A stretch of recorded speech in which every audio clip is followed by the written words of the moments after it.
మళ్ళీ పైకి హలో అని చెప్పి ఎరా అలిగా ఏడు ఎక్కడ లంజా అడుక ట్రబ్ ఏడు ఎక్కడ లంజా అడుక ట్రబ్ ఇలా మనకు అలవాటే కదా. సత్యంగా నిన్న నేను ఎన్టీఆర్ అవార్డు తీసుకోవడానికి విజయవాడ వెళ్ళాల్సి వచ్చింది.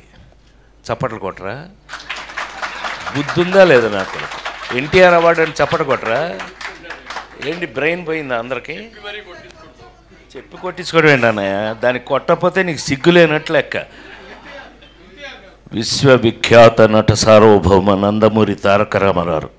సో అది ఆ అవార్డు నిన్న ఈ సంవత్సరం అదేదో ఆ ఇంట్లో తెలుసుగా, మీ అందరికి ఐడియా ఉందో లేదో, ఎన్టీ రామారావు ఇంట్లో గొడ్ల చావిట్లో పుట్టాను నేను నిమ్మకూరులో. ఆయన ఇంట్లో పుట్టి వెంకటరామం గారు రామారావు అమ్మ. అందరికీ నమస్కారం అండి. నిన్న కృష్ణారెడ్డి గారు పుట్టినరోజు సందర్భంగా ఈవెంట్లో అనుకోకుండా ఆయనకి మాట తుల్లింది అది సరదాగా అని.